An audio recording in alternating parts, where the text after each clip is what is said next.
Hello, আসসালামু আলাইকুম ওরহমাতুল্লাহি ওবারাকাতু। কাউয়া কাদের স্পিকিং। কে বলতেছেন? হ্যালো। ওয়ালাইকুম আসসালাম ওয়া রাহমাতুল্লাহি ওয়া বারাকাতু। আমি আসিফ মাহমুদ বলতেছি। কেমন আছেন ওবায়দুল কাদের স্যার? কই আছেন? একটু শোনার জন্য আপনাকে ফোন করলাম। এখন উপদেষ্টাগুলোর মধ্যে আমিও একজন কিন্তু। সবগুলা চোর এখন নিজের স্বার্থের জন্য উপদেষ্টা হইছ চুরি করার ধান্দায়। আমরা যখন ছিলাম দেশটা কত ভালো ছিল। হ্যাঁ, এখন সব চোর এক হইছ না? চোরগুলা এক হয়ে বাংলাদেশটাকে নষ্ট করে ফেলো। আমরা তো আর ওগুলাতে যাব না কখনো। আপনাদের মতো চোরদেরকে উদ্ঘাট করার জন্য ছাত্র জনতা নেমেছিল। ছাত্র জনতা জীবন দিয়েছিল। চেয়েছিলাম অধিকার, হয়ে গেলাম সরকার। বোঝার একটা ব্যাপার আছে, ঠিক আছে? ভালো মানুষের হাতে দেশ চললে দেশ ভালোভাবেই চলে। আপনারা তো বাটপার ছিলেন, এজন্য হাজার হাজার কোটি টাকা বিদেশে পাচার করছিলেন। কই কই গেল আপনার সাহস? খুব তো বলছিলেন বাংলাদেশে থাকবেন। আমি কই আছি বলবো না, কখনো বাংলাদেশও যাব না। আমার কি শেষ বয়সে মরণের কোনো ভয় নাই মনে করছো? বাংলাদেশের মধ্যে মাটিতে যদি পা দেই না, তাহলে কিন্তু সাথে সাথে আমাদেরকে গ্রেপ্তার করা হবে। গ্রেপ্তার মানে আমাদের মৃত্যু, ওটা আমরা চাই না। আপনারা যতদিন দেশ চালাইছিলেন এটা মানি যে উন্নয়ন করেছেন, তবে যত উন্নয়ন করেছেন তার চাইতে বেশি চুরি করেছেন, এটা 100% শিওর। জনগণ এখন সবকিছু জেনে গেছে, আর এগুলার তথ্য প্রকাশ হচ্ছে, প্রমাণ সহ।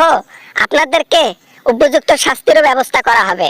পৃথিবীর কোন কোনায় থাকেন, প্রশাসন দিয়ে আপনাকে তুলে আনা হবে। দরকার পড়লে নিচের লিঙ্গ, হ্যালো, দরকার পড়লে নিচের লিঙ্গ কেটে মেয়ে হব, মেকআপ করে বের হব, দরকার হইলে বোরকা পরে বের হব, তারপরও ধরা দেব না।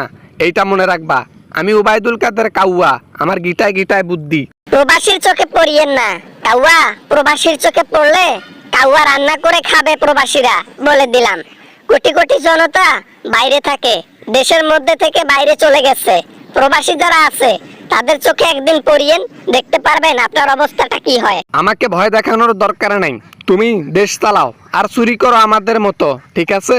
তোমরা দেশ চালাও, দেশকে নিজের মতো করে গড়ো, নিজের মতো করে চুরি করো, সমস্যা নাই। বিরক্ত করিও না আমাদেরকে।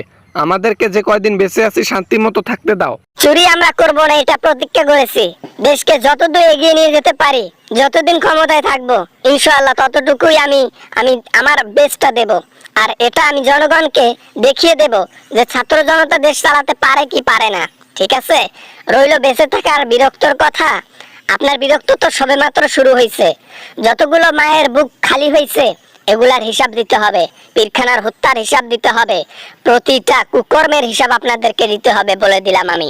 আসসালামু আলাইকুম ওরহমাতুল্লাহি ওয়াবারাকাতু।